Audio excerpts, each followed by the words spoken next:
ಕರಾವಳಿಯ ತುತ್ತ ತುದಿಯಿಂದ ಕಾಶ್ಮೀರದ ಎತ್ತರದವರೆಗೆ ಇಡೀ ಭೂಮಂಡಲದಲ್ಲಿ ಗೋವಿನ ವಿಷಯದಲ್ಲಿ ಒಂದು ದೊಡ್ಡ ಕ್ರಾಂತಿಯನ್ನು ಮಾಡಿರತಕ್ಕಂಥ ಒಂದು ಹೆಸರು, ಅದು ಜಗದ್ಗುರು ಶಂಕರಾಚಾರ್ಯ ಶ್ರೀ ರಾಘವೇಶ್ವರ ಭಾರತಿ.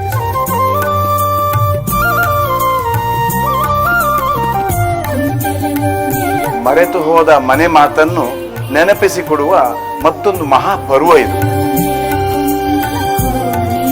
ಪೀಠಕ್ಕೆ ಬಂದಲ್ಲಿಂದ ಇಲ್ಲಿ ತನಕ ಸಂಘಟನಾತ್ಮಕವಾಗಿ ಪೂರ್ತಿ ಜನಜಾಗೃತಿ ಕಾರ್ಯಕ್ರಮಗಳನ್ನು ಮಾಡ್ತಾ ಬಂದರು. ಶಿಷ್ಯ ಸಮಾಜಕ್ಕೆ ಏನು ಮಾರ್ಗದರ್ಶನವನ್ನು ಮಾಡಲಿಕ್ಕೆ ಪ್ರೀತಿ, ಇದೇ ನಿಷ್ಠೆ, ಅದು ಮಠದ ಬಗ್ಗೆಯೂ ಇರಬೇಕು, ದೇಶದ ಬಗ್ಗೆಯೂ ಇರಬೇಕು, ಧರ್ಮ ಸಂಸ್ಕೃತಿಗಳ ಬಗ್ಗೆಯೂ ಇರಬೇಕು. ಆಗ ಮಠವೂ ಸುರಕ್ಷಿತ, ದೇಶವೂ ಸುರಕ್ಷಿತ, ಧರ್ಮವೂ ಸುರಕ್ಷಿತ. ಎಲ್ಲ ಆಸ್ತಿಕ ಬಂಧುಗಳಿಗೆ ನಮಸ್ಕಾರ. ಗೋಕರ್ಣ ಮಂಡಲಾಧೀಶ್ವರ ಶ್ರೀಮದ್ ಜಗದ್ಗುರು ಶಂಕರಾಚಾರ್ಯ ಶ್ರೀ ರಾಘವೇಶ್ವರ ಭಾರತಿ ಸ್ವಾಮಿಗಳು ಕರಾವಳಿಯ ತುತ್ತ ತುದಿಯಿಂದ ಕಾಶ್ಮೀರದ ಎತ್ತರದವರೆಗೆ ಇಡೀ ಭೂಮಂಡಲದಲ್ಲಿ ಗೋವಿನ ವಿಷಯದಲ್ಲಿ ಒಂದು ದೊಡ್ಡ ಕ್ರಾಂತಿಯನ್ನು ಮಾಡಿರತಕ್ಕಂಥ ಒಂದು ಹೆಸರು, ಅದು ಜಗದ್ಗುರು ಶಂಕರಾಚಾರ್ಯ ಶ್ರೀ ರಾಘವೇಶ್ವರ ಭಾರತಿ ಸ್ವಾಮಿಗಳು. ಇವತ್ತು ಶ್ರೀಗಳ ವರ್ಧಂತಿಯ ಈ ವೈಭವದಲ್ಲಿ ನಾವಿದ್ದೇವೆ. 50 ಸಂವತ್ಸರಗಳು ಸುವರ್ಣ ವರ್ಧಂತಿಯಲ್ಲಿ ಇವತ್ತು ನಾವಿದ್ದೇವೆ. ಈ ವೈಭವದ ಕಾರ್ಯಕ್ರಮ ಹೇಗಿರುತ್ತೆ?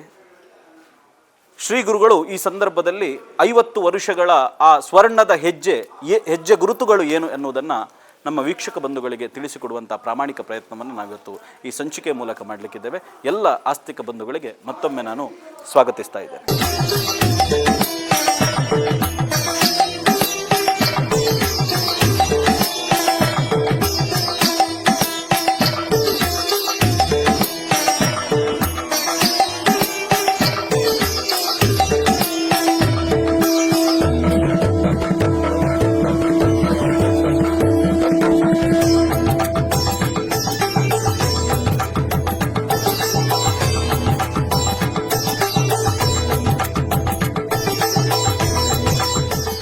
ಇದೀಗ ನಮ್ಮ ಜೊತೆಗೆ ಮಾತಾಡಲಿಕ್ಕೆ ಶ್ರೀ ರಾಮಚಂದ್ರಾಪುರ ಮಠದ ಶಾಸನ ಸಭಾದ ಅಧ್ಯಕ್ಷರಾಗಿರ್ತಕ್ಕಂಥ ಮೋಹನ ಭಾಸ್ಕರ್ ಹೆಗಡೆ ಅವರಿದ್ದಾರೆ. ಸರ್ ನಮಸ್ಕಾರ. ನಮಸ್ಕಾರ. ಇವತ್ತು ಶ್ರೀ ಗುರುಗಳ ವರ್ಧಂತಿಯ, ಅದು ಸ್ವರ್ಣ ವರ್ಧಂತಿಯ ಪುಣ್ಯಕಾಲದಲ್ಲಿ ನಾವಿದ್ದೇವೆ. ಹೌದು. ಸೊ ಈ ಸಂದರ್ಭದಲ್ಲಿ ರಾಘವೇಶ್ವರ ಭಾರತಿ ಶ್ರೀಪಾದರ 50 ವರ್ಷಗಳು, ಅದರಲ್ಲಿ 32 ವರ್ಷಗಳ ಸನ್ಯಾಸ ಜೀವನ. ಸೊ ಇದನ್ನು ನೆನಪಿಸಿಕೊಳ್ತಾ ಹೋದಾಗೆ ಏನು ಹೇಳಲಿಕ್ಕೆ ಇಚ್ಛೆ ಪಡ್ತೀರಿ? ಇದು ಭಾರತದ ಪಾಲಿನ ಸುವರ್ಣ ಯುಗ ಅಂತ ಹೇಳಬಹುದು, ಒಂದೇ ಶಬ್ದದಲ್ಲಿ ಹೇಳುವುದಾದರೆ. ಶ್ರೀ ರಾಘವೇಶ್ವರ ಭಾರತಿ ಮಹಾಸ್ವಾಮಿಗಳವರು 30 ವರ್ಷಗಳ ಹಿಂದೆ ಈ ಅವಿಚ್ಛಿನ್ನ ಪರಂಪರೆಯ ಪೀಠಾಧೀಶ್ವರರಾಗಿ ನಿಯುಕ್ತಿಗೊಂಡು ಸಮಾಜದಲ್ಲಿ ಕಾರ್ಯವನ್ನು ಎಸಗುವುದಕ್ಕೆ ಪ್ರಾರಂಭ ಮಾಡಿದ ಮೇಲೆ ಧಾರ್ಮಿಕವಾಗಿ, ಆಧ್ಯಾತ್ಮಿಕವಾಗಿ ಹಾಗೂ ಆದಿದೈವಿಕವಾಗಿ ಸಾಕಷ್ಟು ಕ್ರಾಂತಿಕಾರಕವಾದ ಕೆಲಸಗಳನ್ನು ಮಾಡಿದರು. ಮೊಟ್ಟ ಮೊದಲು ರಾಮಾಯಣ ಮಹಾಸತ್ರ ಎನ್ನುವುದನ್ನು ಆಯೋಜಿಸಿದರು. ಇದನ್ನು ವೈಜ್ಞಾನಿಕವಾಗಿ ಸವಾಲಾಗಿ ಸ್ವೀಕರಿಸಿದ ಕಾಲಕ್ಕೆ ವಿಜ್ಞಾನಿಗಳನ್ನೂ ಕರೆಸಿ ರಾಮಾಯಣ ಒಂದು ಮಹಾಸತ್ರ ಅಥವಾ ಯಾವುದೇ ಒಂದು ಮಹಾಸತ್ರ ಏನೆಲ್ಲ ಮಾಡಬಹುದು ಎನ್ನುವುದನ್ನು ತೋರಿಸಿದರು. ವಿಜ್ಞಾನಿಗಳು ಹೇಳಿದರು, ಆ ಪ್ರದೇಶದಲ್ಲಿ ಸಮಗ್ರವಾಗಿ ಏನೆಲ್ಲ ಅಭ್ಯುತ್ಥಾನಗಳು, ಅದರಿಂದ ಒಂದು ವೈಬ್ರೇಷನ್ ಹೇಗೆ ಉಂಟಾಗುತ್ತೆ ಎನ್ನುವುದನ್ನು ಕೂಡ ಸ್ಥಾಪಿಸಿ ತೋರಿಸಿದರು. ಆಮೇಲೆ ಗೋವಿನ ಒಂದು ಮಹಾಕ್ರಾಂತಿಯನ್ನು ಭಾರತ ವರ್ಷದಲ್ಲಿ ಮಾಡಿದರು. ಭಾರತೀಯ ತಳಿಯ ಗೋವಿನ ಮಹತ್ವ ಏನು ಅಂತ ಗೋ ಸಂಸತ್ ಮುಖೇನ ಹಳ್ಳಿಗಳಿಗೆ ತೆರಳಿ ಒಂದು ಕಾರ್ಯವನ್ನು ಮಾಡಿದರು. ಸವಾಲುಗಳನ್ನು ಎದುರಿಸಿದರು. ಜನಸಾಮಾನ್ಯರೊಂದಿಗೆ ಬೆರೆತು ಪ್ರಶ್ನೆಗಳನ್ನು ಕೇಳಿಸಿ ಉತ್ತರ ಕೊಟ್ಟು ಅವರಿಗೆ ಗೋ ಸಂರಕ್ಷಣೆಯ ಮಹತ್ವವನ್ನು ತಿಳಿಸಿದರು. ಗೋವು ಮತ್ತು ಕೃಷಿ ಹೇಗೆ ನಮ್ಮ ಜೀವನಕ್ಕೆ ಅತ್ಯಂತ ಅವಿನಾಭಾವ ಎನ್ನುವುದನ್ನು ತೋರಿಸಿದರು. ಆಮೇಲೆ ಇಡೀ ಭಾರತವನ್ನು ಮಂಗಲ ಗೋಗ್ರಾಮ ಯಾತ್ರೆಯ ಮುಖಾಂತರ ಸಂಚರಿಸಿದರು. ಅಲ್ಲಿ ಎಲ್ಲ ಕಡೆಗಳಲ್ಲಿ ಭಾರತೀಯ ಗೋತಳಿ ಒಂದು ಔಷಧಯುಕ್ತವಾಗಿ ಹೇಗೆ ಮಹತ್ವ, ದೈವಿಕವಾಗಿ ಹೇಗೆ ಮಹತ್ವ, ಕೃಷಿಗೆ ಆಧಾರವಾಗಿ ಹೇಗೆ ಮಹತ್ವ ಅಂತ ತೋರಿಸಿದರು. 1 ಕೋಟಿ ಸಹಿ ಸಂಗ್ರಹವನ್ನು ಮಾಡಿಸಿ ರಾಷ್ಟ್ರಪತಿಗಳಿಗೆ ದೇಶದ ಅಸ್ಮಿತೆಯಾಗಿ ಗೋವು ಹೇಗೆ ಮಹತ್ವ ಅಂತ ತೋರಿಸಿದರು. ಇಷ್ಟೆಲ್ಲ ಮಾಡಿದ್ರಿಂದ ಈ ಹೊತ್ತು ಭಾರತ ವರ್ಷದಲ್ಲಿ ಗೋ ಸಂಬಂಧಿತವಾದಂತಹ ಯಾವುದೇ ವಿಚಾರ ಬಂದಾಗ ರಾಮಚಂದ್ರಾಪುರ ಮಠ ರಾಘವೇಶ್ವರ ಭಾರತಿ ಮಹಾಸ್ವಾಮಿಗಳವರ ಕ್ರಾಂತಿಕಾರಕವಾದ ಹೆಜ್ಜೆಗಳು ಕಣ್ಣಿಗೆ ಕಾಣುತ್ತೆ. ಇದರ ನಂತರ ವಿದ್ಯಾರ್ಥಿಗಳಲ್ಲಿ ವೇದಾಧ್ಯಯನಕ್ಕೆ ಸಂಬಂಧಪಟ್ಟು ವೇದ ಗುರುಕುಲಗಳನ್ನು ಶಾಸ್ತ್ರೀಯವಾದ ಸ್ವರೂಪದಲ್ಲಿ ಅವರು ಶಿಷ್ಯರೊಂದಿಗೆ ಗುರುಗಳೂ ವಾಸಿಸುವಂತಹ ಒಂದು ಪ್ರಕಲ್ಪವನ್ನು ಮಾಡಿಸಿ ವಿದ್ಯಾರ್ಥಿಗಳಿಗೆ ವೇದಾಧ್ಯಯನದ ಮಹತ್ವವನ್ನು ತಿಳಿಸಿದರು. ಇನ್ನೊಂದು ಅತ್ಯಂತ ಮಹತ್ವಪೂರ್ಣವಾದ ಕ್ರಾಂತಿಕಾರಕವಾದ ಹೆಜ್ಜೆ ಈ ಭಾರತ ವರ್ಷದಲ್ಲಿ ನಡೆದದ್ದು ಅಂದರೆ ಕನ್ಯಾ ಸಂಸ್ಕಾರ. ಈವರೆಗೆ ಮಹಿಳೆಯರಿಗೆ, ಕನ್ಯೆಯರಿಗೆ ಸಂಸ್ಕಾರ ಏನು ಅಂತ ಕೇಳಿದರೆ ಒಂದು ನಿರ್ದಿಷ್ಟವಾಗಿ ನಿಖರವಾಗಿ ಹೀಗೆ ಅಂತ ಹೇಳುವ ಪದ್ಧತಿಯೇ ಇರಲಿಲ್ಲ. ರಾಘವೇಶ್ವರ ಭಾರತಿ ಮಹಾಸ್ವಾಮಿಗಳವರು ವಿದ್ಯಾರ್ಥಿಗಳಿಗೆ ಹೇಗೆ ಉಪನಯನ ಸಂಸ್ಕಾರ ಇದೆಯೋ ಹಾಗೆ ಯುವತಿಯರಿಗೆ, ಕನ್ಯೆಯರಿಗೆ ಕನ್ಯಾ ಸಂಸ್ಕಾರ ಎನ್ನುವುದನ್ನು ತೋರಿಸಿದರು. ಈ ಹೊತ್ತು ನಮ್ಮ ಮಠ ಅಷ್ಟೇ ಅಲ್ಲ, ಭಾರತ ವರ್ಷದಲ್ಲಿರುವಂತಹ ಬೇರೆ ಬೇರೆ ಮಠದ ಶ್ರೀಗಳವರೂ ಕೂಡ ಈ ಮಹತ್ವಪೂರ್ಣವಾದ ಕಾಯಕವನ್ನು ಕೈಗೆತ್ತಿಕೊಂಡಿದ್ದಾರೆ. ಇದನ್ನು ಲೋಕದಲ್ಲಿ ತಿಳಿಸ್ತಾ ಇದ್ದಾರೆ. ಇನ್ನು ಮಹಿಳೆಯರಿಗೆ ಕುಂಕುಮಾರ್ಚನೆ, ದೇವತಾರ್ಚನೆ, ಲಲಿತಾ ಸಹಸ್ರನಾಮದ ಅರ್ಚನೆಗಳು, ಇದರ ಜೊತೆಯಲ್ಲಿ ಪ್ರತಿ ವರ್ಷ ಒಂದೊಂದು ಶ್ರೇಷ್ಠವಾದ ಪುರಾಣದ ಮಹತ್ವಪೂರ್ಣವಾದಂತಹ ಅರ್ಚನೆಯ ಶ್ಲೋಕಗಳನ್ನು ಒಂದು ನಿರ್ದಿಷ್ಟ ಗುರಿಯನ್ನು ಕೊಟ್ಟು ಸಮಾಜದಲ್ಲಿ ಮಾಡಿಸ್ತಾ ಇದ್ದಾರೆ. ಇದಿಷ್ಟು ಮಹಿಳೆಯರಿಗಾಯಿತು. ಪುರುಷರಿಗೂ ಕೂಡ ಹಲವಾರು ರೀತಿಯ ಲುಪ್ತವಾದಂತಹ ಯಾಗಗಳು, ಯಜ್ಞಗಳು ಇವುಗಳೆಲ್ಲವನ್ನು ಪುನರಪಿ ತಂದಿದ್ದಾರೆ. ಇಷ್ಟೆಲ್ಲದರ ಜೊತೆಯಲ್ಲಿ ಈ ವರ್ಷ ಶಂಕರ ಪಂಚಮಿಯ ಸಂದರ್ಭದಲ್ಲಿ ನಮ್ಮ ದೇಶಕ್ಕೆ ಶಂಕರಾಚಾರ್ಯರು ಯಾವ ಪಂಚಾಯತನ ವ್ಯವಸ್ಥೆಯನ್ನು ಕೊಟ್ಟರೋ ಆ ಪಂಚಾಯತನದ ಮೂಲ ದೇವತೆಗಳನ್ನು ಭಾರತ ವರ್ಷದ ವಿಶಾಲವಾದ ನಕ್ಷೆಯಲ್ಲಿ, ಅಖಂಡ ಭಾರತದ ನಕ್ಷೆಯಲ್ಲಿ ಅಲ್ಲಿಗೆ ಸಾಂಕೇತಿಕವಾಗಿ ಪ್ರತೀಕವಾಗಿ ಸ್ಥಾಪಿಸಿ ಅದರ ಅರ್ಚನೆಯ ವಿಧಾನವನ್ನು ಕೂಡ ಹೇಳಿಕೊಟ್ರು. ಹೀಗೆ ಶಂಕರ ಪಂಚಮಿ ಎನ್ನುವುದು ಆಚರಣೆ ಮತ್ತು ಎಲ್ಲ ಧಾರ್ಮಿಕ ಕಾರ್ಯಕ್ರಮಗಳಲ್ಲಿ ಗೃಹಸ್ಥರ ಸಹಭಾಗಿತ್ವದ ಕುರಿತು ಒಂದು ಅನುಗ್ರಹವನ್ನು ಮಾಡಿ ಧರ್ಮದ ಜಾಗೃತಿಯನ್ನು ಉಂಟು ಮಾಡಿದರು. ಹೀಗೆ ಸಮಗ್ರವಾಗಿ ನೋಡಿದರೆ ವಿದ್ಯಾರ್ಥಿಗಳಿಗೆ ವೇದಾಧ್ಯಯನ, ಕನ್ಯೆಯರಿಗೆ ಕನ್ಯಾ ಸಂಸ್ಕಾರ, ಆಮೇಲೆ ಗೃಹಸ್ಥರಿಗೆ ರಾಮೋತ್ಸವ,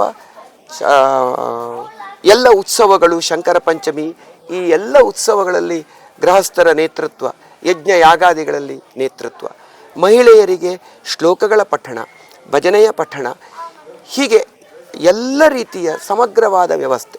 ಸಾಮಾಜಿಕವಾಗಿ ಗೋವಿನ ಮಹತ್ವವನ್ನು ತೋರಿಸಿದ್ದು, ರಾಮನ ಮಹತ್ವವನ್ನು ತೋರಿಸಿದ್ದು. ಇನ್ನು ದೇಶೀಯವಾಗಿ ಯೋಚನೆ ಮಾಡಿದರೆ ದೇಶಕ್ಕೆ ಆಪತ್ತು ಬಂದ ಎಲ್ಲ ಕಾಲಗಳಲ್ಲಿ ದೇಶದ ರಾಜಕೀಯ ನೇತಾರರ, ಧುರೀಣರ ಕರೆಗೆ ಓಗೊಟ್ಟು ದೇಶ ಸೇವೆಗೆ ಸ್ಪಂದಿಸಿದ್ದು. ಮುಷ್ಟಿಭಿಕ್ಷೆ, ಬಿಂದು ಸಿಂಧು ಈ ಯೋಜನೆಗಳು ಬಂದಾಗ ಒರಿಸ್ಸಾದಲ್ಲಿ ಆದ ದುರಂತ ಇರಬಹುದು, ತಮಿಳುನಾಡಿನಲ್ಲಿ ಆದ ತೊಂದರೆ ಇರಬಹುದು, ದೇಶದ ಯಾವುದೇ ಭಾಗದಲ್ಲಿ ತೊಂದರೆ ಆದಾಗ ಶ್ರೀಮಠ ಅದಕ್ಕೆ ಸ್ಪಂದಿಸಿದೆ, ದೇಶ ರಕ್ಷಣೆಯ ವಿಷಯದಲ್ಲಿ ಸ್ಪಂದಿಸಿದೆ. ಹೀಗೆ ಸಮಗ್ರವಾಗಿ ರಾಜಗುರು ಪೀಠ ಇದು, ಅವಿಚ್ಛಿನ್ನ ಪರಂಪರೆಯ ರಾಜಗುರು ಪೀಠ. ಒಂದು ರಾಜಗುರು ಪೀಠ ಧಾರ್ಮಿಕವಾಗಿ ಮತ್ತು ಆಡಳಿತಾತ್ಮಕವಾಗಿ ಹೇಗೆ ಸಮಾಜದ ಸಮುದ್ಧರಣಕ್ಕಾಗಿ ಕೆಲಸ ಮಾಡಬೇಕು ಆ ಕೆಲಸಗಳಲ್ಲಿ ಇದಿಷ್ಟು ಕೆಲಸವನ್ನು ಮಾಡಿದೆ. ಇವತ್ತು ಶ್ರೀಗಳ ವರ್ಧಂತಿಯ ಈ ಪರ್ವಕಾಲದಲ್ಲಿ 50 ವರ್ಷಗಳ ಶ್ರೀಗಳ ಬದುಕು, ಇನ್ನೊಂದು 50 ವರ್ಷಗಳ ಪ್ರತೀಕ್ಷೆ, ಈ ಎರಡರ ಒಂದು ಪರ್ವಕಾಲ ಅಂತಲೇ ಹೇಳಬಹುದು. ಈ ಸಂದರ್ಭದಲ್ಲಿ ಅನೇಕ ರೀತಿಯಲ್ಲಿ ಚಾತುರ್ಮಾಸ್ಯಗಳು, ಅದು ಬೇರೆ ಬೇರೆ ಹೊಸ ಹೊಸ ವಿಚಾರಗಳೊಂದಿಗೆ ಚಾತುರ್ಮಾಸ್ಯಗಳನ್ನು ಸಮಾಜಕ್ಕೆ ಕೊಡ್ತಾ ಹೇಗೆ ಅದು ಅನುಷ್ಠಾನ ಯೋಗ್ಯವೋ ಅದೇ ರೀತಿ ಸಂದೇಶ ಯೋಗ್ಯವಾಗಿ ಕೂಡ ಅದನ್ನು ಮಾಡಿದಂಥವರು ರಾಘವೇಶ್ವರ ಭಾರತಿ ಶ್ರೀಗಳು. ಅದು ಬೇರೆ ಬೇರೆ ವಿಭಾಗಗಳಲ್ಲಿ ಚಾತುರ್ಮಾಸ್ಯಗಳಾದ ಒಂದು ಚಾತುರ್ಮಾಸ್ಯ ಅಂತೂ ಚಾತುರ್ಮಾಸ್ಯ ವಿದ್ಯಾರ್ಥಿಗಳೇ ಸೇರಿ ಮಾಡಿದಂಥ ಚಾತುರ್ಮಾಸ್ಯಗಳು ನಡೆದಿದೆ. ಗೋವಿನ ಚಾತುರ್ಮಾಸ್ಯಗಳಾಗಿದೆ. ಇದೀಗ ಸ್ವಭಾಷಾ ಚಾತುರ್ಮಾಸ್ಯ ನಡೀತಾ ಇದೆ. ಸೊ ಹೀಗಾಗಿ ಬೇರೆ ಬೇರೆ ವಿಭಾಗಗಳಲ್ಲಿ ಬೇರೆ ಬೇರೆ ಆಯಕಟ್ಟುಗಳಲ್ಲಿ ರಾಘವೇಶ್ವರ ಶ್ರೀಗಳು ಬಹುಶಃ ಕೆಲಸ ಮಾಡ್ತಾ ಇವತ್ತು ಸಮಾಜದ ಮುಖ್ಯವಾಹಿನಿಯಲ್ಲಿ ಇವತ್ತು ನಾನಾಗಲೇ ಉಲ್ಲೇಖ ಮಾಡಿದೆ, ಕರಾವಳಿಯ ತುತ್ತ ತುದಿಯಿಂದ ಕಾಶ್ಮೀರದ ಎತ್ತರದವರೆಗೆ ಅದು ಶ್ರೀಗಳ ಈ ಸ್ವರ್ಣ ಹೆಜ್ಜೆಗಳು, ಸ್ವರ್ಣ ಹೆಜ್ಜೆ ಗುರುತುಗಳಾಗಿ ಇಟ್ಟದ್ದನ್ನು ನೀವು ವಿವರಿಸ್ತಾ ಹೋದ್ರಿ. ಇದರ ಜೊತೆಗೆ ಇವತ್ತು ಆಧ್ಯಾತ್ಮಿಕವಾಗಿ ಶ್ರೀಗಳ ಬೇರೆ ಬೇರೆ ಗ್ರಂಥಗಳು ಶ್ರೀಗಳಿಂದ ರಚಿಸಲ್ಪಟ್ಟಂತು ಮತ್ತು ಸಮಾಜಕ್ಕೆ ಸಮರ್ಪಿಸಲ್ಪಟ್ಟಂಥದ್ದು, ಅದರ ಬಗ್ಗೆ ನಮಗೆ ಮಾಹಿತಿ ಕೊಡುತ್ತದೆ. ನೀವು ಬಹಳ ಸುಂದರವಾದ ಪ್ರಶ್ನೆಗಳನ್ನು ಅತ್ಯಂತ ಸೂಕ್ತವಾಗಿ ಕೇಳಿದ್ದೀರಿ, ಸಮುಚಿತವಾದಂತಹ ಪ್ರಶ್ನೆಗಳು.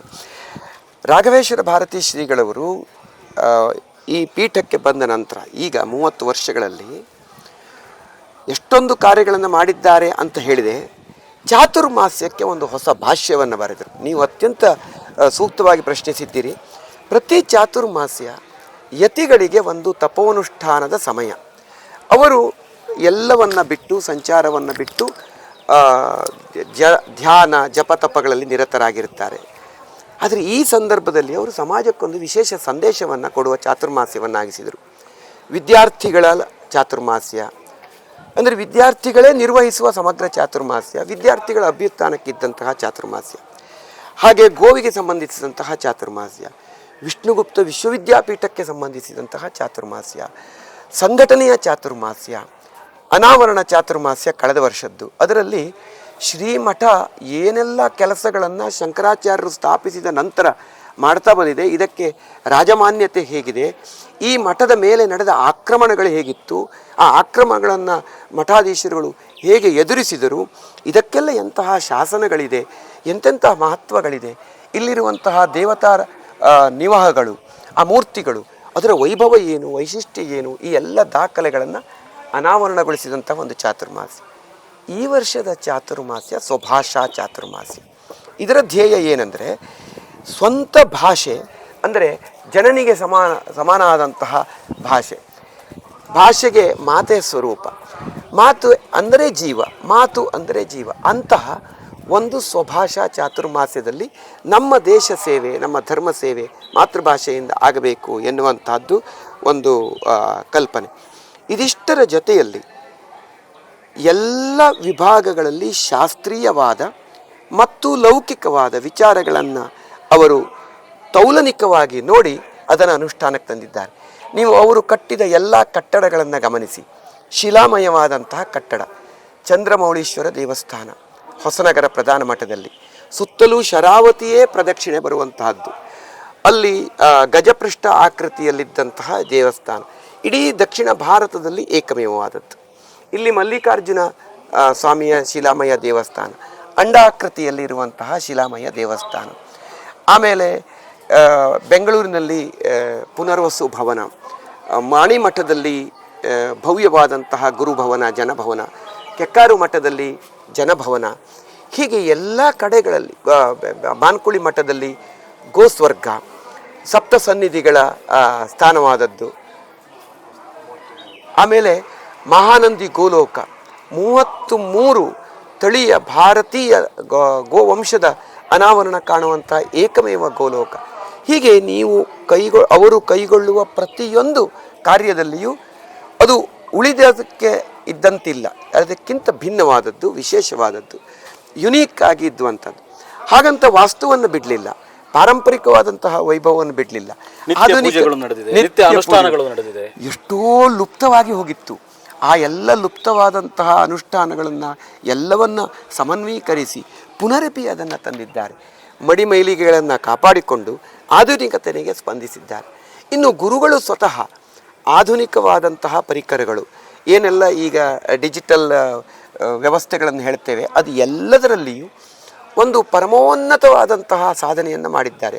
ಸ್ವತಃ ಅಭ್ಯಾಸ ಮಾಡಿ, ಅದು ಆಧುನಿಕ ಶಿಕ್ಷಣದ ಉಪಕರಣಗಳಿರಬಹುದು, ಶಾಸ್ತ್ರೀಯ ಸಂಗೀತವೇ ಮೊದಲಾದಂತಹ ಸಂಗೀತ ವಿಭಾಗಗಳಿರಬಹುದು, ಅದರಲ್ಲಿ ಹೊಸತನವನ್ನು ಅವರು ಭಾವಪೂಜೆ, ಭಾವ ಸಂಗೀತವನ್ನು ಈ ಪ್ರಪಂಚಕ್ಕೆ ಕೊಟ್ಟಿದ್ದು.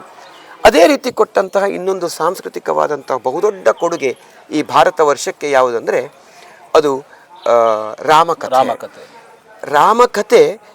ಉತ್ತರ ಭಾರತದಲ್ಲಿ ಯಾವುದೆಲ್ಲ ಕಥೆಗಳು, ಹರಿಕಥೆಗಳು ರೂಪದಲ್ಲಿ ನಡೀತಿತ್ತೋ ಅದಕ್ಕೆ ಹೊಸದಾದಂತಹ ಸಾಂಸ್ಕೃತಿಕವಾದ ಶಕ್ತಿಯನ್ನು ಪ್ರತಿಯೊಬ್ಬ ವ್ಯಕ್ತಿಯನ್ನು ಒಳಗೊಳ್ಳಿಸಿ ಅದನ್ನು ಅನಾವರಣಗೊಳಿಸುವಂತಹ ಅವನ ಒಳಗಿರುವ ರೂಪಕ ಸಹಿತ ಸಹಿತ ಅವರ ಒಳಗೆ ದೃಶ್ಯ ಮತ್ತು ಕಾವ್ಯ, ದೃಶ್ಯ, ಶ್ರಾವ್ಯ, ಕಾವ್ಯ ಇವೆಲ್ಲವುಗಳು ಇಡುವಂತಹದ್ದು. ನಿಮ್ಮ ಪ್ರಶ್ನೆಯ ಇನ್ನೊಂದು ಗಂಭೀರವಾದ ಚಿಂತನೆ ನನಗೆ ಬಹಳ ಸಂತೋಷ ಆದದ್ದು ಯಾವುದಂದರೆ, ರಾಘವೇಶ್ವರ ಭಾರತಿ ಶ್ರೀಗಳವರು ಈವರೆಗೆ ಮಾಡಿದ ಪ್ರವಚನಗಳ ಬಗ್ಗೆ ಒಂದು ವಿಚಾರವನ್ನು ಹೇಳ್ತೇನೆ. 30 ವರ್ಷಗಳಲ್ಲಿ ಪ್ರತಿನಿತ್ಯ ಸಭೆಗೆ ಬಂದು ಸಮಾಜದ ಮುಂದೆ ಅವರು ಪ್ರವಚನಗಳನ್ನು ಒಂದೊಂದು ವಿಷಯವನ್ನು ಆಧರಿಸಿ ಕೊಟ್ಟಿದ್ದಾರೆ.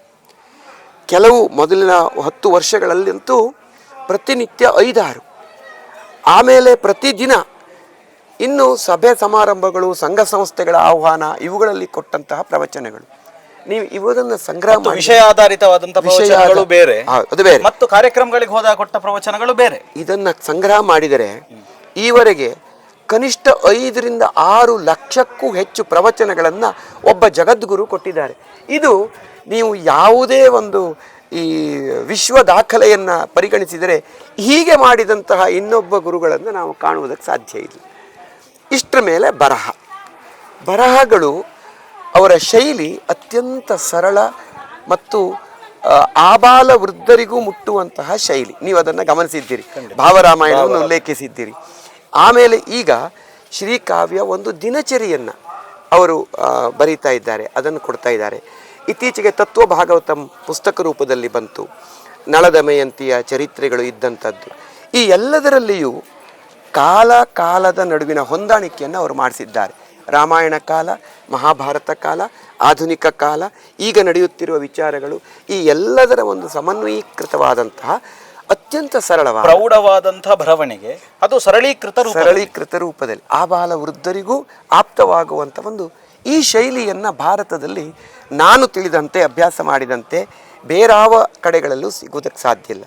ಇದನ್ನು ಒಂದು ಶಬ್ದದಲ್ಲಿ ಹೇಳಬಹುದು ಅಂದರೆ, ಆರ್ದ್ರವೂ ಆಪ್ತವೂ ಆದಂತಹ ಬರವಣಿಗೆಯ ದಿವ್ಯವೂ ಶ್ರೇಷ್ಠವೂ ಆದಂತಹ ಶೈಲಿ. ಇದನ್ನು ಖಂಡಿತ ಇದಿಷ್ಟು ಈ ಸ್ವರ್ಣ ಏನು ವರ್ಧಂತಿಯ ಪರ್ವ ಕಾಲದಲ್ಲಿ ನಾವು ಶ್ರೀ ಗುರುಗಳ ಸಾಧನೆಯ ಒಂದೊಂದು ಮೇರು ಶಿಖರಗಳನ್ನು, ಪ್ರತಿಯೊಂದು ಮೇರು ಶಿಖರ ಅದರಲ್ಲಿ ಒಂದೊಂದನ್ನು ನಾವು ಸ್ಪರ್ಶಿಸುವಂತ ಕೆಲಸ ಇದು. ಬರೀ ಅದರ ಬಗ್ಗೆ ಒಂದು ಜಿಸ್ಟ್ ಕೊಡೋದು ಅಂತ ಹೇಳ್ತೇವಲ್ಲ, ಆ ರೀತಿಯಾಗಿ ಸ್ಪರ್ಶಿಸುವಂತ ಕೆಲಸವನ್ನು ಮಾಡಿದ್ದೇವೆ.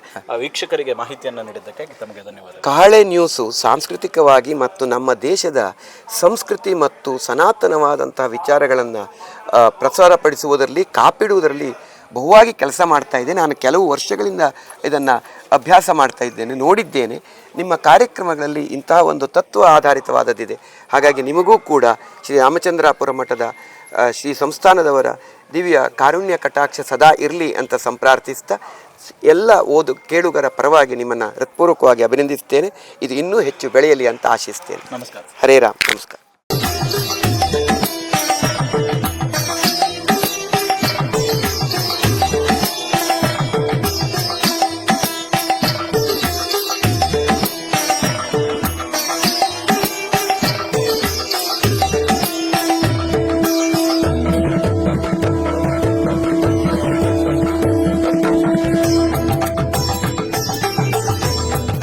ಇದೀಗ ನಮ್ಮ ಜೊತೆಗೆ ಮಾತಾಡಲಿಕ್ಕೆ ಶ್ರೀ ರಾಮಚಂದ್ರಾಪುರ ಮಠದ ಶಿಷ್ಯರು, ಅದೇ ರೀತಿ ಕರ್ನಾಟಕದ ಉಚ್ಚ ನ್ಯಾಯಾಲಯದ ಖ್ಯಾತ ಹಿರಿಯ ನ್ಯಾಯವಾದಿಗಳಾಗಿರ್ತಕ್ಕಂಥ ಅರುಣ್ ಶ್ಯಾಮ್ ಅವರಿದ್ದಾರೆ. ಅರುಣ್ ಶ್ಯಾಮ್ ಅವರೇ, ರಾಮಚಂದ್ರಾಪುರ ಮಠ ತಾವು ಬೆಳೆದದ್ದೇ ಇಲ್ಲಿಂದ ಅಂತ ಹೇಳಿದರೂ ತಪ್ಪಾಗಲಿಕ್ಕಿಲ್ಲ. ಇವತ್ತು ಶ್ರೀಗಳ ಸ್ವರ್ಣ ವರ್ಧಂತಿಯ ಈ ಶುಭ ಯೋಗದಲ್ಲಿ ನಾವು, ಶುಭ ಗಳಿಗೆಯಲ್ಲಿ ನಾವಿದ್ದೇವೆ. ಸೊ ಈ ಸಂದರ್ಭದಲ್ಲಿ ಮೊದಲನೇದಾಗಿ ರಾಘವೇಶ್ವರ ಭಾರತಿ ಶ್ರೀಗಳು ಅಂದ ತಕ್ಷಣ ತಮ್ಮ ಕಣ್ಣಿಗೆ ಅಥವಾ ತಮಗೆ ಕಾಣುವಂಥದ್ದು ಏನು ಅಂತ? ಗುರುಗಳಂತ ಹೇಳಿದ ತಕ್ಷಣ ಕಾಣುವಂಥದ್ದು ಗುರುಕಾರುಣ್ಯ. ಗುರುಗಳಿಗೆ ಶಿಷ್ಯರ ಬಗ್ಗೆ ಅಥವಾ ಸಮಾಜದ ಬಗ್ಗೆ, ಧರ್ಮದ ಬಗ್ಗೆ, ದೇಶದ ಬಗ್ಗೆ ಇರುವಂಥ ಒಂದು ಪ್ರೀತಿ, ಅಭಿಮಾನ, ಆ ಒಂದು ವಿಶ್ವಾಸ, ಅದು ಪ್ರಾಯಶಃ ಎಲ್ಲೂ ಕೂಡ ಕಾಣಲಿಕ್ಕೆ ಸಾಧ್ಯ ಇಲ್ಲ ಅಂತ ನನ್ನ ಅನಿಸಿಕೆ. ಅವರಿಗೆ ಅವರದೇ ಆದಂತಹ ಒಂದು ಕಲ್ಪನೆಗಳು, ಆಮೇಲೆ ಸಮಾಜದ ಬಗ್ಗೆ ಕಳಕಳಿ, ಚಿಂತನೆ ಇವೆಲ್ಲ ಇದೆ. ಇದನ್ನು ಭಾಳ ಹತ್ತಿರದಿಂದ ನಾನು ನೋಡಿದಾಗ ನನಗನ್ಸಿದ್ದು ಇದೊಂದು ಅದ್ಭುತವಾದಂತಹ ನಮ್ಮ ದೇಶದ ಆಸ್ತಿ ಅಂತ. ಇವತ್ತು ಶ್ರೀಗಳ 50 ವರ್ಷಗಳು, ಅದು 32 ವರ್ಷಗಳು ಸನ್ಯಾಸ ಸ್ವೀಕಾರದ ನಂತರ ಪೂರ್ವಾಶ್ರಮದಲ್ಲಿ ವಿವಿಧ ಅಧ್ಯಯನಗಳನ್ನು ಶ್ರೀಗಳು ಪೂರೈಸಿ ಹಿರಿಯ ಗುರುಗಳಿಂದ ಕೂಡ ಅಧ್ಯಯನವನ್ನು ಮಾಡಿ, ಅದಾದ ನಂತರ ಶ್ರೀರಾಮಚಂದ್ರಾಪುರ ಮಠದಲ್ಲಿ ಸನ್ಯಾಸವನ್ನು ಸ್ವೀಕರಿಸಿ ಒಂದು ದೊಡ್ಡ ಪರಂಪರೆಗೆ ಇವತ್ತು ಗುರುಗಳಾಗಿ ಸಮಾಜಕ್ಕೆ ಮಾರ್ಗದರ್ಶನವನ್ನು ಮಾಡ್ತಾ ಬೇರೆ ಬೇರೆ ಸಂದರ್ಭಗಳಲ್ಲಿ ರಾಷ್ಟ್ರದ ಜೊತೆಗೆ ನಿಂತ ಒಬ್ಬ ರಾಷ್ಟ್ರ ಸಂತ ಅಂತ ಹೇಳಿದರೂ ತಪ್ಪಾಗಲಿಕ್ಕಿಲ್ಲ ಅಂತ ನಾನು ಅನ್ಕೊಳ್ತೇನೆ. ಶ್ರೀಗಳ 50 ವರುಷಗಳ ಈ ಸಾಧನೆಯ ಪರ್ವವನ್ನು ಮೆಲುಕು ಹಾಕೋದಾದ್ರೆ ಏನೆಲ್ಲ ಘಟನಾವಳಿಗಳು, ಯಾವೆಲ್ಲ ದೊಡ್ಡ ದೊಡ್ಡ ಸಾಧನೆಗಳು ನೆನಪಾಗ್ತದೆ ಅಂತ? ಗುರುಗಳು ಪೀಠಕ್ಕೆ ಬಂದಲ್ಲಿಂದ ಇಲ್ಲಿ ತನಕ ಸಂಘಟನಾತ್ಮಕವಾಗಿ ಪೂರ್ತಿ ಜನಜಾಗೃತಿ ಕಾರ್ಯಕ್ರಮಗಳನ್ನು ಮಾಡ್ತಾ ಬಂದರು. ಅದು ಧರ್ಮದ ಪುನರುತ್ಥಾನಕ್ಕಾಗಿ ಅನೇಕ ಕಾರ್ಯಗಳನ್ನು ಮಾಡ್ತಾ ಬರೋದರಿಂದ ಹಿಡಿದು ಗೋವಿನ ಸಂರಕ್ಷಣೆಗೋಸ್ಕರ ದೇಶದಾದ್ಯಂತ ಗೋಯಾತ್ರೆಯನ್ನು ಮಾಡಿದ್ರು, ವಿಶ್ವಗೋ ಸಮ್ಮೇಳನವನ್ನು ಮಾಡಿದ್ರು, ರಾಮ ಸಂಸ್ಕೃತ ಅಥವಾ ರಾಮಾಯಣವನ್ನು ಜಾಗೃತಿ ಮಾಡೋ ದೃಷ್ಟಿಯಿಂದ ರಾಮಾಯಣ ಮಾಸತ್ರವನ್ನು ಮಾಡಿದ್ರು, ಒಟ್ಟು ಮಹಿಳೆಯರಿಗೋಸ್ಕರ ಕುಂಕುಮಾರ್ಚನೆ, ಈ ಥರ ನಾನಾ ರೀತಿಯ ಕಾರ್ಯಕ್ರಮಗಳನ್ನು ಮಾಡ್ತಾ ಬಂದರು. ಪ್ರತಿ ವರ್ಷ ಚಾತುರ್ಮಾಸದಲ್ಲೂ ಕೂಡ ಒಂದೊಂದು ವಿಷಯವನ್ನು ತೆಗೆದುಕೊಂಡು, ಉದಾಹರಣೆಗೆ ಈ ವರ್ಷ ಈಗ ಭಾಷಾ ಚಾತುರ್ಮಾಸ ಅಂತ ಮಾಡಿದ್ದಾರೆ.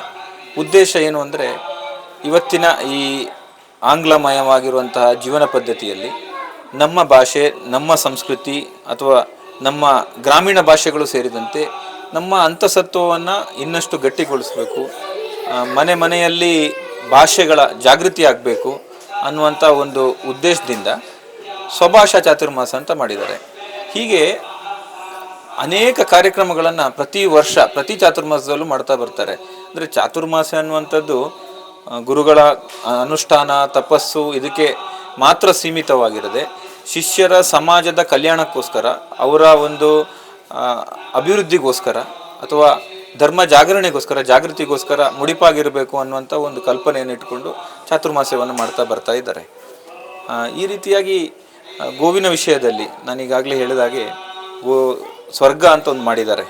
ಅದರಲ್ಲಿ ಗೋವು 1000ಕ್ಕೂ ಹೆಚ್ಚು ಗೋವು ತಮ್ಮ ಸ್ವಇಚ್ಛೆಯಿಂದ ಆರಾಮವಾಗಿ ತಿರುಗಾಡಿಕೊಂಡಿರುವಂತಹ ಒಂದು ವಾತಾವರಣವನ್ನು ಕಲ್ಪಿಸಿದ್ದು. ಇದು ಶಿರ್ಸಿ ಹತ್ರ ಬಾನ್ಕುಳಿ ಅಂತ ಮಠ ಇದೆ, ಅಲ್ಲಿ ಕಲ್ಪಿಸಿದ್ದಾರೆ. ಅದು ಒಂದು ವಿಶಿಷ್ಟವಾದಂಥ ಗೋಶಾಲೆ ಅಂತ ಒಂದು ಕಲ್ಪನೆಯನ್ನು ಕೊಟ್ಟವರು ಗುರುಗಳು. ಈ ರೀತಿಯಾಗಿ ಪ್ರತಿ ಚಾತುರ್ಮಾಸದಲ್ಲೂ ಕೂಡ ವಿಶೇಷ ಕಾರ್ಯಕ್ರಮ ಮತ್ತು ಪ್ರತಿ ದಿವಸ ಕೂಡ ಮಠದಲ್ಲಿ ಒಂದಲ್ಲ ಒಂದು ರೀತಿಯ ಚಟುವಟಿಕೆ ನಡೀತಾನೆ ಇರ್ತದೆ. ಸಮಾಜಮುಖಿಯಾಗಿ ಒಟ್ಟು ಕೆಲಸ ಕಾರ್ಯಗಳನ್ನು ಮಾಡ್ತಾ ಬಂದಿದ್ದಾರೆ. ಗೋವಿನ ಜಾಗೃತಿ ಮೂಡಿಸೋ ದೃಷ್ಟಿಯಿಂದ 2 ಥರದ, ಒಂದು ಕನ್ಸ್ಟ್ರಕ್ಟಿವ್ ಆಗಿ ಅಂದರೆ ಒಂದು ಏನಾಗಿ ಗೋಶಾಲೆಗಳು, ಒಂದು ಶಾಶ್ವತವಾದ ಒಂದು ವ್ಯವಸ್ಥೆ ಬೇಕು. ಅದೀಗ ನೀವು ಹೇಳಿದಾಗೆ ಗೋಶಾಲೆಗಳು, ಗೋಸ್ವರ್ಗ ಈ ತರ ಬೇರೆ ಬೇರೆ ವಿಭಾಗಗಳು ಅವೇರ್ನೆಸ್ ಜಾಗೃತಿ ಮೂಡಿಸೋ ದೃಷ್ಟಿಯಿಂದ ಎಲ್ಲ ಕಡೆ ಗೋಯಾತ್ರೆ, ಆಮೇಲೆ ಬೇರೆ ಬೇರೆ ಫೇಸ್ಗಳೆಲ್ಲ ಆಯ್ತು, ಬೇರೆ ಬೇರೆ ಫೇಸ್ಗಳೆಲ್ಲ ಆಯ್ತು, ದೇಶದಾದ್ಯಂತ ಆಗ್ತಾ ಬಂತು. ಹೀಗಾಗಿ ಗೋವು ಸಂತರು, ಬೇರೆ ಬೇರೆ ಸಂತರನ್ನು ಜೋಡಿಸುವಂತ ಕೆಲಸಗಳಾಯ್ತು. ಗೋವಿಗೋಸ್ಕರ ಸಂತರು ಅನ್ನೋ ದೃಷ್ಟಿಯಲ್ಲಿ ದೇಶದಾದ್ಯಂತ ಸಂತರನ್ನೆಲ್ಲ ಒಂಥರ ಒಟ್ಟುಗೂಡಿಸ್ತಾ ಹೋದ್ರು. ಹಾಗಾಗಿ ಅದರ ಬಗ್ಗೆ ಚಳುವಳಿಯನ್ನು ಮಾಡ್ತಾ ಹೋದ್ರು. ಆಮೇಲೆ ಪೋಸ್ಟ್ ಕಾರ್ಡ್ ಚಳುವಳಿ ಆಯಿತು. ಆಮೇಲೆ ಅದರ ಬಗ್ಗೆ ಲೇಖನಗಳನ್ನು, ಅಧ್ಯಯನಗಳನ್ನು, ಸಹಿ ಅಭಿಯಾನವೂ ಅಷ್ಟೇ ಬಹಳ ದೊಡ್ಡ ಮಟ್ಟದಲ್ಲಿ, ರಾಷ್ಟ್ರ ಮಟ್ಟದಲ್ಲಿ ಆಯಿತು. ಸೊ ಗೋವಿನ ಬಗ್ಗೆ ನಾನಾ ರೀತಿಯಲ್ಲಿ ಬೇರೆ ಬೇರೆ ಸ್ತರಗಳಲ್ಲಿ, ವಿಭಾಗಗಳಲ್ಲಿ ಕೆಲಸವನ್ನು ಮಾಡ್ತಾ ಬಂದರು. ಇತ್ತೀಚೆಗೆ ಇದೇ ರೀತಿ ರಚನಾತ್ಮಕವಾದ ಕೆಲಸಗಳನ್ನು ಮಾಡ್ತಾ ಬಂದಿದ್ದರಲ್ಲಿ ವಿಷ್ಣುಗುಪ್ತ ವಿಶ್ವವಿದ್ಯಾಪೀಠ ಕೂಡ ಒಂದು ದೊಡ್ಡ ಮೈಲಿಗಲ್ಲು ಅಂತ ಹೇಳ್ಬೋದು. ನಮ್ಮ ದೇಶದ ಪಾರಂಪರಿಕ ವಿದ್ಯೆಗಳನ್ನು 62 ವಿದ್ಯೆ ಅಂತ ನಾವೇನು ಕರಿತೀವಿ, 64 ವಿದ್ಯೆ ಅಂತಲೂ ಕರಿತೀವಿ. ಅದರಲ್ಲಿ ವೇದ, ಸಂಗೀತ, ನಾಟ್ಯ ಎಲ್ಲ ಏನೇನು ಬಂದಿದೆ ಅದನ್ನು ಮತ್ತೆ ಜನಮಾನಸಕ್ಕೆ ತಲುಪಿಸಬೇಕು ಅನ್ನೋ ದೃಷ್ಟಿಯಿಂದ ಈ ವಿಷ್ಣುಗುಪ್ತ ವಿಶ್ವವಿದ್ಯಾಪೀಠ ಕಲ್ಪನೆಯನ್ನು ತಂದರು. ಈಗ ಗೋಕರ್ಣ ಅಶೋಕಿಯಲ್ಲಿ ಈಗಾಗಲೇ ವಿಶ್ವವಿದ್ಯಾಲಯ ಚಟುವಟಿಕೆ ಶುರು ಮಾಡಿದೆ.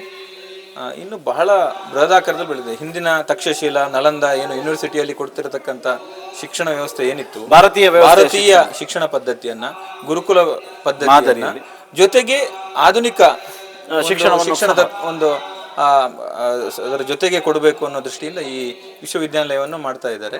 ತುಂಬ ಅದ್ಭುತವಾದ ಕೆಲಸ ಕಾರ್ಯಗಳು ನಡೀತಾ ಇದೆ. ಹಾಗಾಗಿ ನಾವು ಎಲ್ಲರೂ ಇದರಲ್ಲಿ ಸೇರ್ಕೊಳ್ಬೇಕು ಅಂತ ಅನಿಸುತ್ತೆ. ಎಸ್, ಈ ವರ್ಧಂತ್ಯ ಪರ್ವಕಾಲದಲ್ಲಿ ನಾವೆಲ್ಲ ಇದ್ದೇವೆ. ಈ ಸಂದರ್ಭದಲ್ಲಿ ಕೊನೆಯದಾಗಿ ಏನು ಹೇಳಲಿಕ್ಕೆ ಇಚ್ಛೆಪಡ್ತೀರಿ? ಬಹುಭಾಷಾ ಚಾತುರ್ಮಾಸ್ಯ ಅಂತ ಮಾಡಿ ಈ ವರ್ಷ ವರ್ಧಂತಿ ಗುರುಗಳಿಗೆ 50 ವರ್ಷ ತುಂಬ್ತಾ ಇದೆ ಅವರು ಈ ನಾಡಿಗೆ ಬಂದು. ಅದೇ ರೀತಿ 32ನೇ ಚಾತುರ್ಮಾಸ ಸನ್ಯಾಸ ಸ್ವೀಕಾರ ಆಗಿ 32 ಚಾತುರ್ಮಾಸಗಳನ್ನು ಮಾಡ್ತಾ ಬಂದರು. ಹಾಗಾಗಿ ಈ ಪರ್ವಕಾಲದಲ್ಲಿ ನಮ್ಮ ದೇಶ, ನಮ್ಮ ಭಾಷೆ, ನಮ್ಮ ಸಂಸ್ಕೃತಿ, ನಮ್ಮ ಧರ್ಮವನ್ನು ಉಳಿಸ್ಬೇಕು ಅನ್ನುವಂಥ ಗುರುಗಳ ಏನು ಮನದಾಳದ ಅಭಿಲಾಷೆ ಇದೆ, ಆ ನಿಟ್ಟಿನಲ್ಲಿ ನಾವೆಲ್ಲರೂ ಕೂಡ ಅವರ ಸೂಚನೆಗಳನ್ನು, ಆದೇಶಗಳನ್ನು, ಅವರ ಆಶೀರ್ವಚನವನ್ನು ಪಾಲಿಸಬೇಕು ಮತ್ತು ದೇಶಕ್ಕಾಗಿ ನಾವೆಲ್ಲರೂ ಒಟ್ಟಾಗಿ ಕೆಲಸ ಮಾಡಬೇಕು, ಧರ್ಮಕ್ಕಾಗಿ ನಾವು ಎಲ್ಲರೂ ಒಟ್ಟಾಗಿ ಕೆಲಸ ಮಾಡಬೇಕು ಅಂತ ಅನಿಸುತ್ತೆ. ಎಸ್, ಧನ್ಯವಾದಗಳು ಸರ್ ಮಾಹಿತಿ.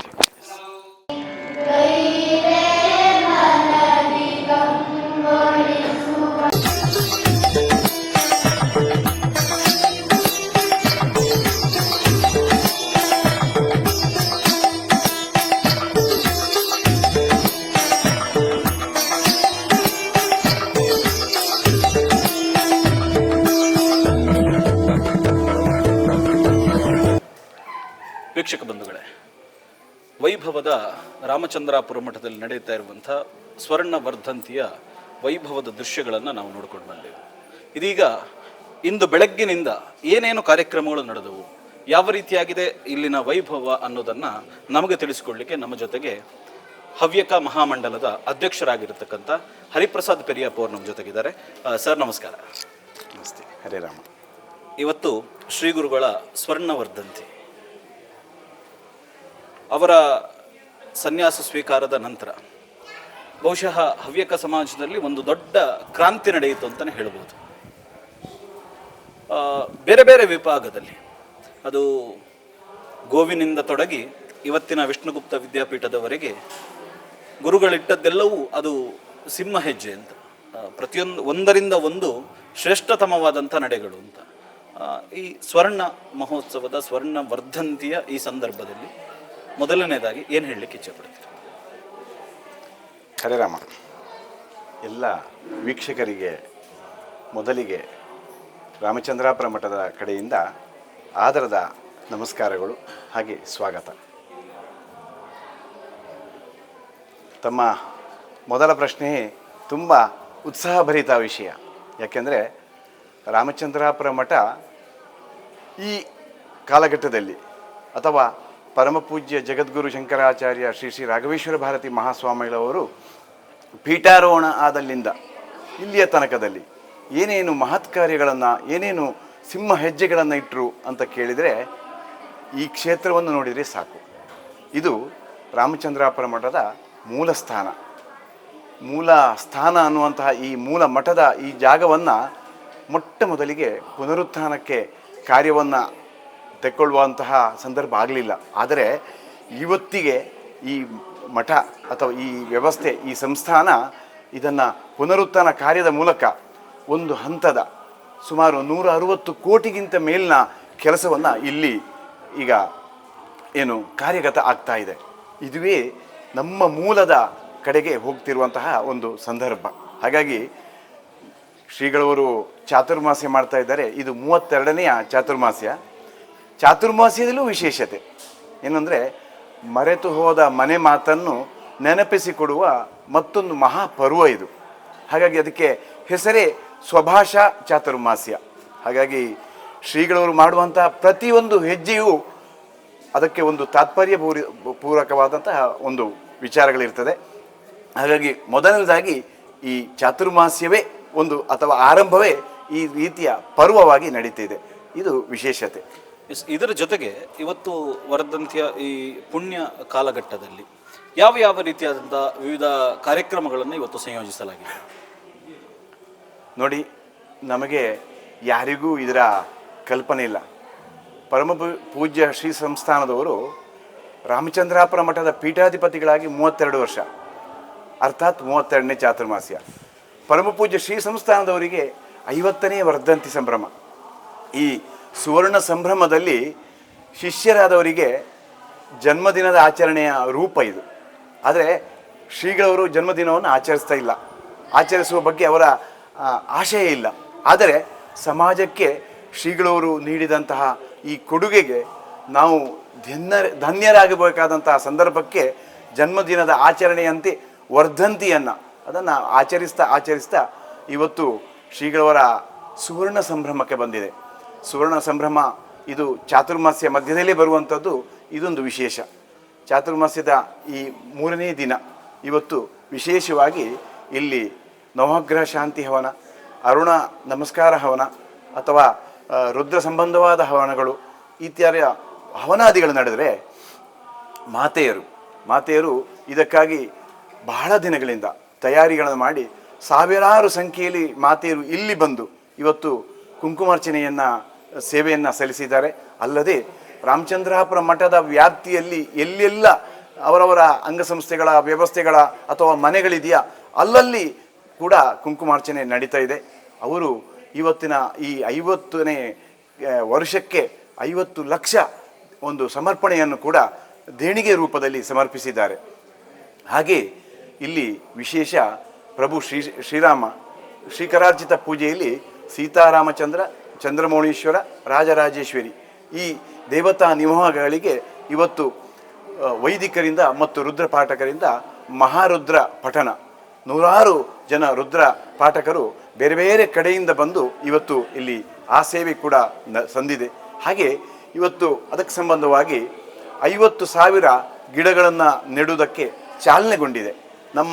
ಮೊದಲಿಗೆ ನಮ್ಮ ಅಂಗಸಂಸ್ಥೆಗಳಲ್ಲಿರ್ಬೋದು, ನಮ್ಮ ಮಠದ ಶಿಷ್ಯರ ಭಕ್ತರ ಮನೆಯಲ್ಲಿ ಇರ್ಬೋದು, ಈ ಕಾರ್ಯವು ಇವತ್ತು ಚಾಲನೆಗೊಂಡಿದೆ. ಇದು 50ನೇ ವರ್ಧಂತಿಯಾದ ಕಾರಣ ವರ್ಷ ಪೂರ್ತಿ ಮಾಡಲಿಕ್ಕೆ ಅವಕಾಶ ಕೂಡ ಇದೆ. ಹಾಗಾಗಿ ಈ ರೀತಿಯಲ್ಲಿ ಈ ಕಾರ್ಯಗಳಾಗ್ತಾ ಇದೆ. ಹಾಗೆ ವೇದ ನಿಧಿ ಅನ್ನುವಂತಹ ವ್ಯವಸ್ಥೆಯನ್ನು ನಮ್ಮ ವೈದಿಕ ವಿಭಾಗ ಕೂಡ ಮಾಡಿ ಅವರು ಕೂಡ ಭಾರಿ ದೊಡ್ಡ ಪ್ರಮಾಣದ ದೇಣಿಗೆಯನ್ನು, ನಾನು ತಿಳಿದಂಗೆ 18 ಲಕ್ಷಕ್ಕಿಂತ ಹೆಚ್ಚಿನ ದೇಣಿಗೆಯನ್ನು ಇವತ್ತೇ ಅವರು ಸಮರ್ಪಣೆ ಮಾಡ್ತಾ ಇದ್ದಾರೆ. ಹಾಗೆ ಅದಲ್ಲದೆ ನಮ್ಮ ಈ ಗುರುಕುಲ ಏನು ಇಲ್ಲಿ ಆಗ್ತಾ ಇದೆಯಾ, ಈ ಗುರುಕುಲಕ್ಕೆ ಒಂದು ಓರಣ ಬರಲಿಕ್ಕಾಗಿಯೇ ಈ ಚಾತುರ್ಮಾಸಿ ಇಲ್ಲಿ ಆಗ್ತಾ ಇರೋದು. ನಮ್ಮ ಮನೆ ಮಾತು ಏನಿದೆ, ಪ್ರತಿಯೊಬ್ಬ ಜನಾಂಗಕ್ಕೆ, ಪಂಗಡಕ್ಕೆ ಅಥವಾ ನಮ್ಮ ವ್ಯವಸ್ಥೆಗೆ ಒಂದೊಂದು ಏನು ಭಾಷೆ ಇದೆ. ಆ ಭಾಷೆಗಳನ್ನು ಮರ್ತೋಗಿದ್ದೇವೆ. ಈಗ ನಮಗೆ ಒಂದು ಭಾಷೆ ಒಂದು ಇದ್ದರೆ ಅದೇ ಇನ್ನು ಬೇರೆ ಬೇರೆ ರಾಜ್ಯಕ್ಕೆ ಹೋದರೆ, ಬೇರೆ ಬೇರೆ ಸಮಾಜಕ್ಕೆ ಹೋದರೆ ಬೇರೆ ಬೇರೆ ಇದೆ. ಅವರವರ ಭಾಷೆಯನ್ನು ಉಳಿಸುವ ಕೆಲಸ ಆಗಲಿ ಅನ್ನೋದಕ್ಕೆ ನೆನಪಿಸುವ ಕೆಲಸವೇ ಈ ಚಾತುರ್ಮಾಸ್ಯ. ಹಾಗಾಗಿ ಈ ಚಾತುರ್ಮಾಸ್ಯದ ಸಂದರ್ಭದಲ್ಲಿ ಈ ಪರಿಸರದಲ್ಲಿ ಮಾತ್ರ ಅಲ್ಲ, ನಮ್ಮೆಲ್ಲರ ರಾಷ್ಟ್ರದ ಅಥವಾ ನಮ್ಮ ವ್ಯವಸ್ಥೆಯ ಒಳಗಡಿನ ಎಲ್ಲರೂ ಕೂಡ ಮನೆ ಮಾತಾಗಿ ಆಡುವಂತಹ ಮಾತು ಮತ್ತೆ ಮರುಕಳಿಸಲಿ ಅನ್ನುವಂಥದ್ದು ಇದರ ಉದ್ದೇಶ. ಎಸ್, ಧನ್ಯವಾದಗಳು ಸರ್ ಮಾಹಿತಿಗೆ.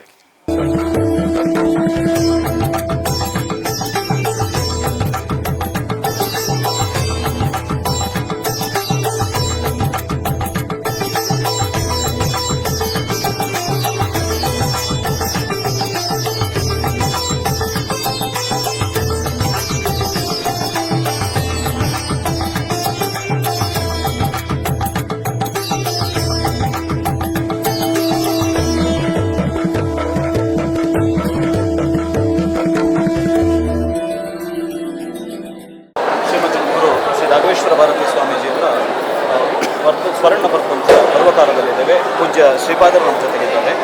ಪೂಜ್ಯ ಶ್ರೀಪಾದರೆ, ಸಾಷ್ಟಾಂಗ ಪ್ರಣಾಮಗಳು. ತಮ್ಮ ಸ್ವರ್ಣ ವರ್ಧಂತಿಯ ಪರ್ವಕಾಲದಲ್ಲಿ ನಾವೆಲ್ಲ ಇದ್ದೇವೆ. ಈ ವರ್ಧಂತಿ ನಿಮಗೆ ಒಂದು ವರ್ಧಂತಿ ಅಷ್ಟೇ, ಆದರೆ ಸಮಸ್ತ ಶಿಷ್ಯ ಸಾಗರಕ್ಕೆ ಇದೊಂದು ಸಂಭ್ರಮ. ಯಾಕೆ ಅಂತ ಕೇಳಿದರೆ 32 ವರ್ಷಗಳ ತಮ್ಮ ಸನ್ಯಾಸದ ಬದುಕು ಇವತ್ತು ಈ ಸ್ವರ್ಣಮಯವಾದಂಥ ಈ ಸ್ವರ್ಣ ವರ್ಧಂತಿಯ ಸಂದರ್ಭದಲ್ಲಿ ನಾವು ಈ 32 ವರ್ಷಗಳ ತಮ್ಮ ಸನ್ಯಾಸದ ಬದುಕನ್ನು ಸಿಂಹಾವಲೋಕನ ಮಾಡಿ ನೋಡಿದರೆ ಅದು ಸ್ವರ್ಣದ ಹೆಜ್ಜೆ ಮಾತ್ರ ಅಲ್ಲ, ಅದು ಸಿಂಹದ ಹೆಜ್ಜೆ. ನಮಗೆ ಹಾಗೆ ಅನ್ನಿಸ್ತದೆ. ನಿಮಗೇನು ಅನ್ನಿಸ್ತದೆ? ನಮಗನ್ಸೋದು, ನಾವು ಆಗಲೇ ಹೇಳಿದಾಗೆ ಆಗಿದೆ, ಅದು ಎಷ್ಟಾಗಬೇಕು ಅಷ್ಟಾಗಲಿಲ್ಲ, ಎಷ್ಟು ಆಗಬಹುದಿತ್ತೋ ಅಷ್ಟು ಆಗಲಿಲ್ಲ, ಇನ್ನಷ್ಟು ಆಗ್ಬೋದಾಗಿತ್ತು. ಅದು ಹಾಗೇ ಅದು ಹೊಟ್ಟೆ ತುಂಬೋದಂತಿಲ್ಲ, ತೃಪ್ತಿ ಆಗೋದಂತಿಲ್ಲ. ಅಮೃತದ ಲಕ್ಷಣ ಏನಂತೆ ಅಂದರೆ, ಅಮೃತ ಸವಿದಂತೆ ಮತ್ತು ಬೇಕು ಅಂತ ಅನ್ನಿಸ್ತದಂತೆ.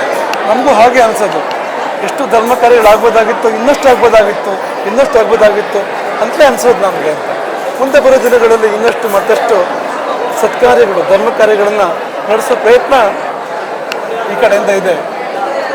ರಾಮಚಂದ್ರಾಪುರ ಮಠವನ್ನು ನಾವು ಗಮನಿಸ್ತಾ ಹೋದರೆ ಅವಿಚ್ಛಿನ್ನವಾದಂಥ ಒಂದು ಗುರು ಪರಂಪರೆ, ಅದರ ಜೊತೆಗೆ ಹೇಗೆ ಇಲ್ಲಿ ಗುರು ಪರಂಪರೆ ಅವಿಚ್ಛಿನ್ನವು, ಶಿಷ್ಯರು ಕೂಡ ಅಷ್ಟೇ ಗಟ್ಟಿಯಾಗಿದ್ದಂಥ ಶಿಷ್ಯರು ರಾಮಚಂದ್ರಾಪುರ ಮಠಕ್ಕಿದ್ದರು. ಈ ಸಂದರ್ಭದಲ್ಲಿ ಶಿಷ್ಯ ಸಮಾಜಕ್ಕೆ ಏನು ಮಾರ್ಗದರ್ಶನವನ್ನು ಮಾಡಲಿಕ್ಕೆ ಇಚ್ಛೆ? ನಿಜವಾಗಿ ಹೋದು, ಈಗ ಒಂದು ದೇಶಕ್ಕೆ ಪ್ರಜೆಗಳು ಹೇಗೆ ನಿಷ್ಠರಾಗಿರ್ತಾರೋ ಅದಕ್ಕಿಂತ ಏನೂ ಕಡಿಮೆ ಇದ್ದಿರ್ತಕ್ಕಂಥ ನಿಷ್ಠೆಯನ್ನು ಈ ಮಠದ ಶಿಷ್ಯರು ತಮ್ಮ ಮಠದ ಬಗ್ಗೆ ಇಟ್ಕೊಂಡಿರೋದು ಕಾಣ್ತದೆ. ಅನೇಕ ವಿಕಟ ಸಂದರ್ಭಗಳು ಬಂದಾಗ ಅವರು ಒಟ್ಟಿಗೆ ನಿಂತುಕೊಂಡ ರೀತಿ, ಎಲ್ಲವನ್ನೂ ಕಳ್ಕೊಂಡು ಅವರು ನಮ್ಮ ಪೀಠ ರಕ್ಷಣೆ ಮಾಡ್ಕೊಳ್ಬೇಕು ಅಂತ ಪ್ರಯತ್ನ ಮಾಡುವಂಥ ರೀತಿ, ಅದು ಇತರ ಶಿಷ್ಯರಿಗೆ ಆದರ್ಶ ಅಂತ ಹೇಳ್ಬೋದು ಅಂತ. ಹೀಗೆ ನಾವು ಉಳಿಸ್ಕೊಳ್ಬೇಕು. ಇದೇ ಪ್ರೀತಿ, ಇದೇ ನಿಷ್ಠೆ ಅದು ಮಠದ ಬಗ್ಗೆಯೂ ಇರಬೇಕು, ದೇಶದ ಬಗ್ಗೆಯೂ ಇರಬೇಕು, ಧರ್ಮ ಸಂಸ್ಕೃತಿಗಳ ಬಗ್ಗೆಯೂ ಇರಬೇಕು. ಆಗ ಮಠವೂ ಸುರಕ್ಷಿತ, ದೇಶವೂ ಸುರಕ್ಷಿತ, ಧರ್ಮವೂ ಸುರಕ್ಷಿತ. ಒಬ್ಬ ಗುರು ಇರಬೇಕು, ಮತ್ತೊಂದು ಗುರಿ ಇರಬೇಕು. ಇಡೀ ಸಮಾಜಕ್ಕೆ ಇವತ್ತು ಗುರುಗಳಾಗಿ ನೀವಿದ್ದೀರಿ, ಗುರಿಯೊಂದನ್ನು ನೀವು ತೋರಿಸ್ತಾ ಇದ್ದೀರಿ. ಇನ್ನು 50ರ ಪ್ರತೀಕ್ಷೆಯಲ್ಲಿ ನಾವಿದ್ದೇವೆ. ಈ ಹೊತ್ತಿನಲ್ಲಿ ಸಮಾಜದ ಮುಂದಿರುವ ಗುರಿ ಏನು? ರಾಮರಾಜ್ಯ. ರಾಮರಾಜ್ಯವೇ ಗುರಿ. ರಾಮರಾಜ್ಯ ಅಂದರೆ ಅಲ್ಲಿ ಧರ್ಮ ಇದೆ, ಅಧರ್ಮ ಇಲ್ಲ. ಅಲ್ಲಿ ಒಬ್ಬರನ್ನೊಬ್ಬರು ಹಿಂಸೆ ಮಾಡೋದಿಲ್ಲ. ಯಾಕೆಂದರೆ ಎಲ್ಲರಿಗೂ ಎಲ್ಲರಲ್ಲಿ ರಾಮ ಕಾಣ್ತಾನೆ, ಪ್ರತಿಯೊಬ್ಬರಿಗೂ ರಾಮ ಕಾಣ್ತಾನೆ. ಇದಕ್ಕಾಗಬೇಕಾಗಿದ್ದೇನೆಂದರೆ ಪ್ರತಿಯೊಬ್ಬರ ಹೃದಯದಲ್ಲಿ ರಾಮನನ್ನು ಬಿತ್ತುವಂಥದ್ದು. ವ್ಯಕ್ತಿ ಹೃದಯದಲ್ಲಿ ರಾಮನನ್ನು ಬಿತ್ತಿದರೆ, ರಾಮನನ್ನು ನೋಡೋ ಕಣ್ಣನ್ನು ನಾವು ಸಮಾಜಕ್ಕೆ ಕೊಟ್ಟರೆ ಯಾರನ್ನು ಕೂಡ ಹಿಂಸೆ ಮಾಡೋದಿಲ್ಲ. ವಾಲ್ಮೀಕಿಗಳು ರಾಮರಾಜ್ಯದ ವರ್ಣನೆ ಮಾಡಬೇಕಾದ್ರೆ ಅದೊಂದು ಪಂಕ್ತಿ ಇದೆ ಅಂತ, ರಾಮಮೇವಾನು ಪಶ್ಯಂತಹ ನಾಪಿ ಹಿಂಸನ್ ಪರಸ್ಪರನ್. ಒಬ್ರಿಗೊಬ್ರು ಹಿಂಸೆ ಮಾಡೋಕ್ಕೂ ಆಗ್ತಿರಲಿಲ್ಲ ರಾಮರಾಜ್ಯದಲ್ಲಿ. ಯಾಕೆಂದರೆ ರಾಮ ಕಾಣ್ತಾ ಇದ್ದ ಅವರಿಗೆ ಇನ್ನೊಬ್ಬರಲ್ಲಿ, ಒಬ್ಬರಿಗೆ ಮತ್ತೊಬ್ಬರಲ್ಲಿ ರಾಮ ಕಾಣ್ತಾ ಇದ್ದ ಅಂತ. ಹಾಗಾಗಿ ಹೃದಯದಲ್ಲಿ ರಾಮನನ್ನು ಬಿತ್ತೋ ಅಂಥದ್ದು, ರಾಮನನ್ನು ನೋಡುತ್ತೆ ಕಣ್ಣು ಕೊಡೋ ಅಂಥದ್ದು, ಅದೇ ನಮ್ಮ ಮಠದ ಗುರಿ ಆಗಿರಬೇಕಾಗಿದೆ. ಅದೇ ಗುರುಗಳೇ, ಈ ವರ್ಧಂತ್ಯ ಪರ್ವಕಾಲದಲ್ಲಿ ಕಹಳೆ ನ್ಯೂಸ್ ಜೊತೆಗೆ ಎಷ್ಟು ಹೊತ್ತುಗಳ ಕಾಲ ತಮ್ಮ ಅಮೂಲ್ಯವಾದ ಸಮಯವನ್ನು ಕೊಡಬೇಕಾಗಿ ತಮಗೆ ಧನ್ಯವಾದ. ತುಂಬ ಆಶೀರ್ವಾದ. ಕಹಳೆಗೆ, ಧರ್ಮದ ಕಹಳೆಗೆ.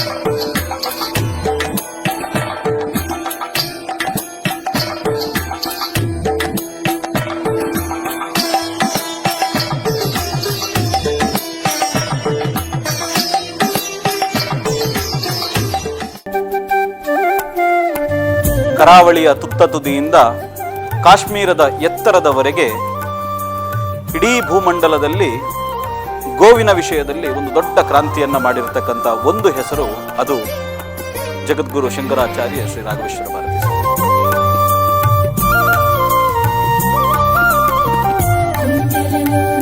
ಮರೆತು ಹೋದ ಮನೆ ಮಾತನ್ನು ನೆನಪಿಸಿಕೊಡುವ ಮತ್ತೊಂದು ಮಹಾಪರ್ವ ಇದು. ಪೀಠಕ್ಕೆ ಬಂದಲ್ಲಿಂದ ಎಲ್ಲಿ ತನಕ ಸಂಘಟನಾತ್ಮಕವಾಗಿ ಪೂರ್ತಿ ಜನಜಾಗೃತಿಯ ಕಾರ್ಯಕ್ರಮಗಳನ್ನು ಮಾಡ್ತಾ ಬಂದರು. ಶಿಷ್ಯ ಸಮಾಜಕ್ಕೆ ಏನು ಮಾರ್ಗದರ್ಶನವನ್ನು ಮಾಡಲಿಕ್ಕೆ ಪ್ರೀತಿ, ಇದೇ ನಿಷ್ಠೆ ಅದು ಮಠದ ಬಗ್ಗೆಯೂ ಇರಬೇಕು, ದೇಶದ ಬಗ್ಗೆಯೂ ಇರಬೇಕು, ಧರ್ಮ ಸಂಸ್ಕೃತಿಗಳ ಬಗ್ಗೆಯೂ ಇರಬೇಕು. ಆಗ ಮಠವೂ ಸುರಕ್ಷಿತ, ದೇಶವೂ ಸುರಕ್ಷಿತ, ಧರ್ಮವೂ ಸುರಕ್ಷಿತ. ನಿಖರ ಸುದ್ದಿ, ಸದಭಿರುಚಿಯ ಕಾರ್ಯಕ್ರಮ. ನೀವು ನೋಡ್ತಾ ಇದ್ದೀರಾ ಕಹಳೆ ನ್ಯೂಸ್, ಸಮಾಜದ ಜಾಗೃತಿಗಾಗಿ ವಸ್ತುನಿಷ್ಠ ವರದಿ.